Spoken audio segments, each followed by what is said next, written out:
गणेश भगवान ने कहा, ना तो मेरे पास पक्षी है, ना तो हमारे शरीर में बल है, लेकिन मेरे पास एक उपाय है। हे पिताश्री, हे माताश्री, 2 मिनट के लिए यहाँ खड़े हो जाएं, इसके बाद मैं जाऊंगा पृथ्वी का चक्कर लगाने। उन्होंने ये नहीं कहा कि मैं नहीं जाऊंगा। माता पिता खड़े हो गए, उनकी 5 बार प्रदक्षिणा करके माथा टेक लिए और बोले कि हे प्रभु, जो दंड देना हो दीजिए। मैं पूरी पृथ्वी का चक्कर लगा लिया। मेरे माता पिता ही स्वर्ग है, चारों धाम है, मेरे माता पिता ही सब कुछ है। आपके चक्कर लगाने से मेरा सब कुछ पूर्ण हो गया। बोलो श्रीमद् देवी भागवत पुराण की। कितना सुंदर वाणी गणेश भगवान ने बोला। अब वही बड़े पुत्र कार्तिक महाराज पूरे धरती की भ्रमण करते रह गए, फिर भी नहीं कर पाए। बोलो श्रीमद् देवी भागवत पुराण की।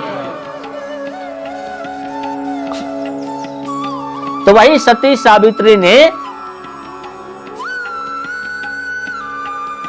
अपनी कर्मों की, अपने माता पिता के संस्कार की, अपने पति परमेश्वर के पतिव्रता धर्म की निष्ठा निभाते हुए, मृत लोक में दुख सुख सहते हुए अपने पति को यमदूत से वापस लेके आई।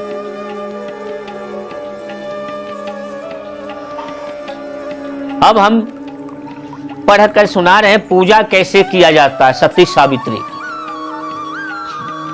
आप लोग इसे ध्यान से सुनेंगे।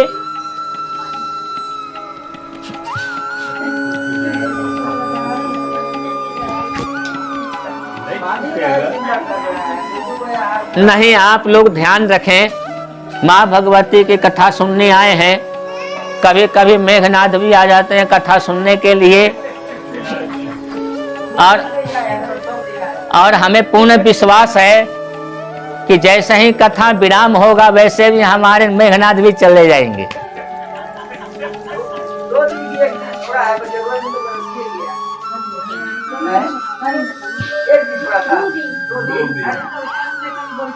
बोलो प्रेम से श्रीमद् देवी भागवत पुराण की। हम जितना बोल रहे हैं वो बातें समझ में आ रहा है कि नहीं?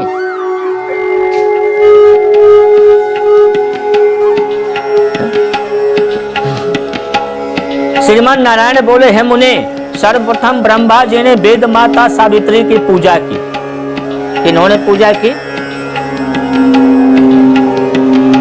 माता सावित्री के स्वयं ब्रह्मा जी ने पूजा की। देखिए फिर से पढ़ लेता हूं। हे मुने, सर्वप्रथम ब्रह्मा जी ने वेद माता सावित्री पूजा की। वेद माता कौन है? सरस्वती। पति और पत्नी दोनों मिलकर के सावित्री की पूजा की। इसके बाद वेदों ने और तदंतर विद्वान गणों ने इनकी पूजन किया। तत्पश्चात भारतवर्ष में राजा अश्वपति ने इनका पूजन किया। मृतलोक में देवताओं में ब्रह्मा शुरू किए और मृतलोक में राजा अश्वपति चालू किए। अश्वपति का ही प्रचलन है यहाँ। और इसके बाद चारों वर्ण के लोग इनकी पूजा करने लगे। चारों वर्ण कौन है भाई? 4 वर्ण का तुम्हें जिक्र किया, कौन है मालूम है आप लोग को? हैं?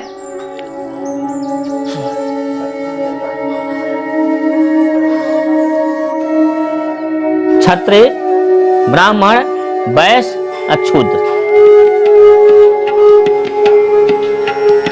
इन चारों वर्णों के लोगों ने पूजा करना शुरू किया। नारद जी बोले, हे ब्राह्मण, वे अश्वपति कौन थे? सर्वप्रथम उन्होंने सर्वपूज्य उन देवी की पूजा इस मृत लोक में किस कामना से की तथा बाद में किन लोगों ने उनका पूजन किया? प्रेम से बोलिए श्रीमद् देवी भागवत पुराण की। तो नारद जी बोले कि बाद में किन लोगों ने उनका पूजन किया। श्री नारायण प्रभु बताते हैं, मुने महेंद्र समय अश्वपति नाम एक महान राजा हुए। वे अपने शत्रुओं के बल का नाश करने वाले तथा मित्रों का दुख दूर करने वाले थे। उनकी महारानी मालती नाम से विख्यात थी। वे रानी धर्मनिष्ठ थी। वे उनके लिए उसी प्रकार थी जैसे गदाधारी विष्णु के लिए लक्ष्मी थी। हे नारद, वे रानी मालती निसंतान थी, अतः उन्होंने वशिष्ठ के उपदेश अनुसार भगवती सावित्री की भक्ति पूर्वक आराधना की। किंतु रानी को देवियों से न तो कोई संकेत मिला और न उनके दर्शन ही हुए। अतः कष्ट से व्याकुल होकर दुखित मन से घर में चली गई। राजा अश्वपति उन्हें दुखित देकर नीति पूर्ण वचनों से समझाया। इसके बाद भक्ति पूर्वक सावित्री तपस्या के लिए वे पुष्कर क्षेत्र में चले गए। वहां पर उन्होंने इंद्रियों को वश में करके 100 वर्ष तक तपस्या की। उन्हें सावित्री के दर्शन तो नहीं हुए, किंतु प्रत्यादेश प्राप्त हुआ। वे नारद और निपृत नंदन यह आश्री आकाशवाणी सुनी। हे राजेंद्र, तुम गायत्री का 10 लाख जप करो। बोलो श्रीमद् देवी भागवत पुराण की। इसीलिए आप लोग से निवेदन है कि आप लोग कल गायत्री जी का आशीर्वाद है, आप लोग पधारेंगे। सब दिन की कथा का फल कल ही श्रवण फल मिलेगा। बोलो श्रीमद् देवी भागवत पुराण की। इसी बीच वहां मुनि पराशर आ गए। राजा ने उन्हें प्रणाम किया। तदंतर मुनि राजा से कहने लगे। मुनि बोले, एक बार का गायत्री जप दिन भर में पाप का नाश कर देता है। 10 बार गायत्री का जप करने से दिन और रात का पाप नष्ट हो जाता है। गायत्री का 100 बार का जप महीने भर संचित पापों का हर लेता है और 1000 बार जप वर्ष भर के संचित पाप नाश कर देता है। गायत्री का 1 लाख जप इस जन्म के लिए किए गए पापों का तथा 10 लाख जप अन्य जन्मों के लिए किए गए पापों का नष्ट कर देता है। गायत्री के 1 करोड़ जप से सभी जन्मों में किए गए पाप भस्म हो जाते हैं और इससे भी 10 गुना जप विप्रों की मुक्ति कर देता है। द्विजों चाहिए कि हाथों को सर्प के फण के आकार का बनाकर अंगुलियों को परस्पर पूर्ण रूप से सटाकर छिद्र सहित कर ले। फिर हाथों को नाभि स्थान से ऊपर की ओर हृदय तक लाकर कुछ नीचे की ओर झुकाएं और उसे स्थिर करके स्वयं पूर्व की ओर मुख करके जप करें। अनामिका के मध्य भाग में नीचे की ओर होते हुए प्रदक्षिणा करें। कर्म से तर्जनी को मूल्यांकन जाना चाहिए। कर्म माला के जप का यही नियम है। हे राजन, श्वेत कमल के बीजों के अथवा सटिफिक मणि तथा पवित्र का माला या रुद्राक्ष का माला तीर्थ में या किसी देवालय से जप करना चाहिए। पीपल के पत्र अथवा कमल के पत्र पर समपूर्वक माला को रखकर गुरोचन अनुचित या गायत्री मंत्र से उच्चारण करते हुए विद्वान पुरुष माला को स्नान करा। तत्पश्चात उसी माला के विधि पूर्ण गायत्री मंत्र का 100 बार जप करना चाहिए अथवा पंचगव्य या गंगा जल से स्नान कराकर शुद्ध कीजिए, तब माला को जप करना चाहिए। हे राजेश, इस क्रम से आप 10 लाख गायत्री का जप कीजिए, जिससे आपके 3 जन्मों के पापों का नाश हो जाएगा और आप भगवती सावित्री का साक्षात दर्शन कर पाएंगे। बोलो श्रीमद् देवी भागवत पुराण की। जो ब्राह्मण प्रातः सायंकालीन संध्या नहीं करता वह क्षुद्र के समान है और समस्त ब्राह्मणों चित कर्मों से बहिष्कृत कर देने योग्य है। जो विप्र जीवन प्रद सदा तुर्य कल्य संधिन करता है वह तपस्या तथा तेज के कारण सूर्य के समान हो जाता है।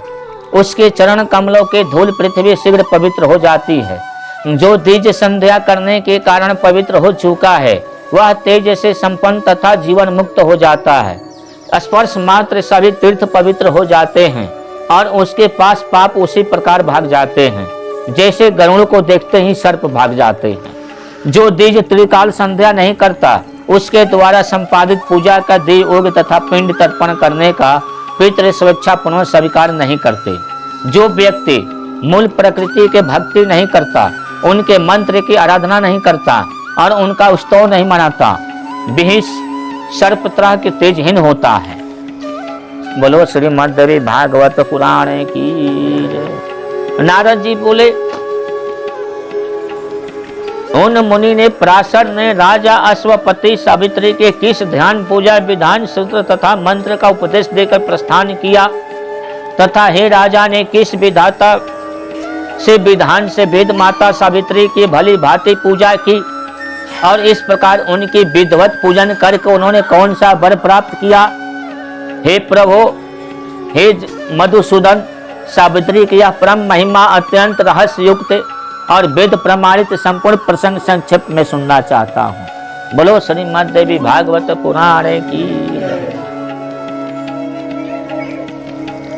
नारायण जी बोले, हे नारद, आपने ऐसा प्रश्न करके मेरा मन गदगद कर दिए।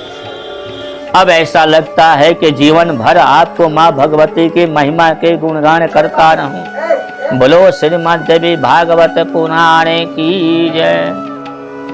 यह व्रत 14 वर्ष का है। इसमें 14 फल सहित 14 प्रकार का नैवेद्य अर्पण किए जाते हैं। पुष्प, धूप, वस्त्र तथा यज्ञोपवीत आदि से विधि पूर्वक पूजन कर नैवेद्य अर्पण करना चाहिए। एक मंगल कलश स्थापित करना चाहिए, उस पर पलो रख दें। तत्पश्चात गणेश, सूर्य, अग्नि, विष्णु, शिव तथा पार्वती की सम्यक पूजा करें। दीजो अवाहित कलश पर अपने इष्ट देवी सावित्री का ध्यान करना चाहिए। बोलो श्रीमद् देवी भागवत पुराण की। ध्यान से सुनेंगे आप लोग। मध्य नंदिनी शाखा में भगवती सावित्री जो ध्यान, स्तोत्र, पूजा विधान तथा सर्व काम प्रद मंत्र प्रतिपादित किया गया है, उसे आप सुनिए। ध्यान इस प्रकार है। भगवती सावित्री का वर्णन तप्त स्वर्ण के प्रभाव के समान है। वे ब्रह्म तेज से देवीत्यमान है। वे ग्रीष्म ऋतु के सद्यकालीन हजारों सूर्यों के सम्मिलित प्रभाव से संपन्न है।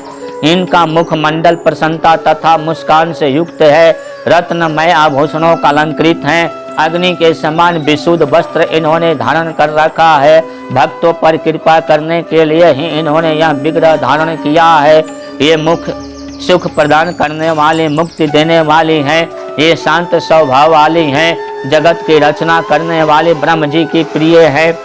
ये सर्व संपत्ति स्वरूपिणी हैं। सभी प्रकार की संपदाएं प्रदान करने वाली हैं। वेद की अधिष्ठात्री देवी हैं तथा समस्त वेद शास्त्र इन्हीं के स्वरूप हैं। ऐसे उन वेदी स्वरूप का वेद माता सावित्री की मैं उपासना करता हूँ। इस ध्यान के द्वारा देवी सावित्री का ध्यान करके नैवेद्य अर्पण किया करता है। इस ध्यान के द्वारा देवी सावित्री का ध्यान करके नैवेद्य अर्पण करना चाहिए। तदंतर हाथों को सिर से लेकर ध्यान करके प्रवृत्ति का स्पर देना श्रीवाहन कर चाहिए।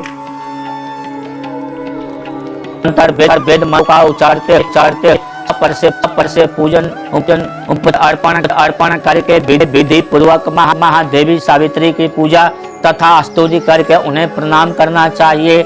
आसन, पद, अर्घ, स्नान, अनुलेपन, धूप, दीप, नैवेद्य, तांबूल, शीतल स्नान, अनुलेपन जानते हैं?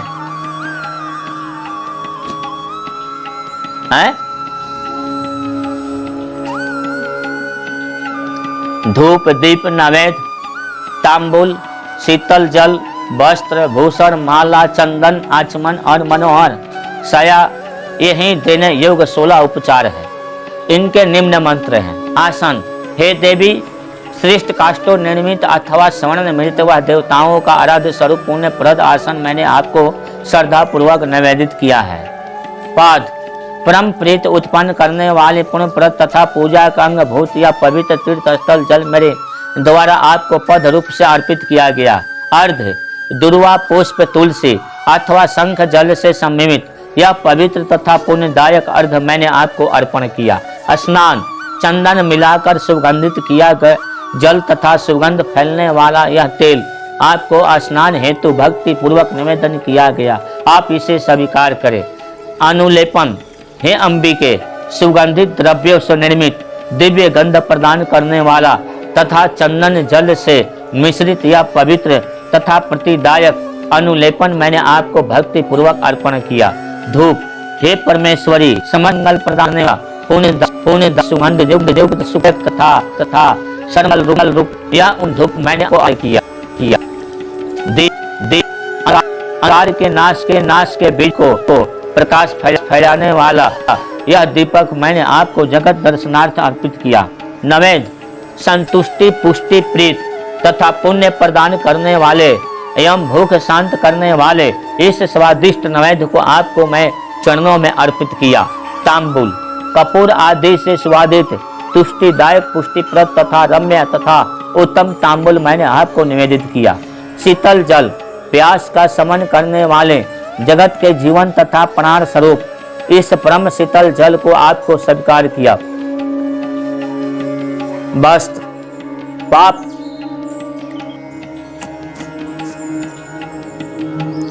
कपास तथा रेशम से निर्मित देह के शोभा वस्त्र तथा उभाव से सौंदर्य बुद्धि करने वाला इस कपास वस्त्र को आपके अंदर स्वीकार किया। आभूषण, स्वर्ण आदि से निर्मित पर्वताओं तत्सदा शोभा बढ़ाने वाला सुखदायक तथा पुण्यदायक इस रत्न रणभूमि को आपने स्वीकार किया। फल, अनेक वृक्षों से उत्पन्न विविध रूपों वाले फल स्वरूप तथा फल प्रदान करने वाले इस फल को आपने स्वीकार किया। पुष्प माल्यम, सभी माला को मंगल करने वाली सर्वमंगलम रूपा अनेक प्रकार के पुष्पों से निर्मित परम शोभा युक्त संपन्न प्रतिदायनी तथा पुण्यमयी माला को आपने स्वीकार करें। सिंदूर, हे देवी, पुण्यप्रद तथा सुगंध पूर्वक इस गंध का आप स्वीकार करें। ललाट की शोभा बढ़ाने वाली भूषणों से परम श्रेष्ठ तथा अत्यंत मनोहर वाली इस सिंदूर की आप स्वीकार करें। एगो पवित्र सूत्रों से निर्मित विशुद्ध ग्रंथि गांठ से युक्त तथा वैदिक मंत्रों से शुद्ध किए गए इस एगो पवित्र को आप स्वीकार करें। हे नारद, विद्वान पुरुष मूल मंत्रों से उपचार करते हुए इन द्रव्य को भगवती सावित्री लिए अपने अर्पण करें। स्तोत्र पाठ कर और इसके बाद में करने बाद वाले व्रत ब्राह्मणों को भक्ति पूर्वक दक्षिणा प्रदान करें।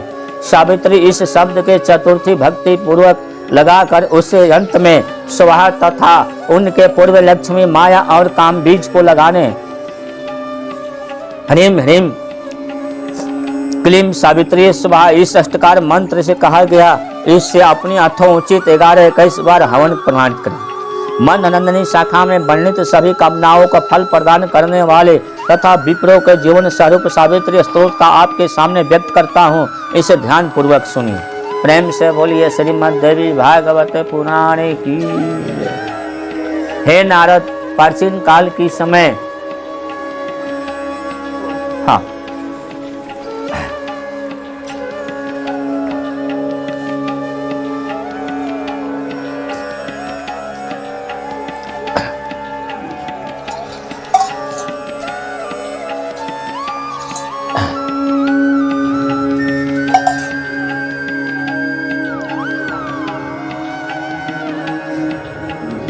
हे नारद, प्राचीन काल की बात है। गोलोकम में विराजमान श्री कृष्ण ने सावित्री के ब्रह्म के पास जाने की आज्ञा दी थी, किंतु वे सावित्री उनके साथ ब्रह्मलोक में जाने को तैयार नहीं हुई। जब कृष्ण के कहने पर ब्रह्म जी भक्ति पूर्वक वेद माता सावित्री का स्तवन करने लगे। तदंतर उनके सावित्री ने परम प्रसन्न होकर ब्रह्म को पति बनाना स्वीकार कर लिया। बोलो श्रीमद् देवी भागवत पुराण की। ब्रह्म जी बोले, सच्चिदानंद विग्रह वाले मूल प्रकृति स्वरूपिणी तथा हिरण्यगर्भ वाली है सुंदरी, आप मुझ पर प्रसन्न हो। परम तेजमय विग्रह वाली परम स्वरूपिणी तथा दिष्टों के लिए जाति स्वरूपा है सुंदरी, आप मुझ पर प्रसन्न हो। नित्य नित्य प्रिय नित्य स्वरूपिणी तथा सर्वमंगलम में देवी है सुंदरी, आप मुझ पर प्रसन्न हो। ब्राह्मणों को सर्वरूपिणी मंत्रों के सारभूता प्राप्त परा सुख प्रदान करने वाली तथा मोक्ष प्रदायिनी है देवी हे सुंदरी, आप मुझ पर प्रसन्न हो। विप्रो के पाप रूपे धन को दुर्गंध करने के लिए प्रज्वलित अग्नि शिष्य के समान तथा ब्रह्म तेज प्रदान करने वाली हे देवी, हे सुंदरी, आप मुझ पर प्रसन्न हो। मनुष्य मन, वाणी अथवा शरीर से जो भी पाप करता है वह सब आपके स्मरण मात्र से जल कर भस्म हो जाएगा। इस प्रकार स्तुति करके जगत की रचना करने वाले ब्रह्म जी वहीं पर सभा भवन में विराजमान हो गए। तब वे सावित्री ब्रह्म जी के साथ ब्रह्मलोक के लिए प्रस्थित हो गई। हे मुने, इस स्तोत्र राज्य से राजा अश्वपति ने भगवती सावित्री का स्तुति करके उनका दर्शन किया और उनका मनोअभिष्ट व्रत प्राप्त किया। जो मनुष्य संध्या करके इस स्तोत्र पाठ का जप करता है, जो भगवती स्त्री इस सावित्री का व्रत करती है, उस फल को प्राप्त करके चारों वेदों का पाठ करने से फल मिलता है। बोलो श्रीमद् देवी भागवत पुराणे की। जो मनुष्य प्राणी इस पाठ को सुनते हुए गायत्री वेद का पाठ करता है, वो सभी सुखों को भोग कर अंत में मोक्ष को गति प्राप्त करता है। यही श्रीमद् देवी भागवत पुराण का कथन और वचन वेद व्यास जी द्वारा माँ भगवती का महिमा गायन किया गया है। जो माँ भगवती के रहने के लिए भूमि दान स्थान देता है, वह आनंदित लोकों तक परलोकों तक वह सुख भोग कर अंत जन्म में मोक्ष के गति प्राप्त करता है। अपनी इच्छा अनुसार मनुष्य में जन्म लेता है। बोलो श्रीमद् देवी भागवत पुराणे की जय। आज की कथा यहीं विराम देते हैं। आगे की कथा गायत्री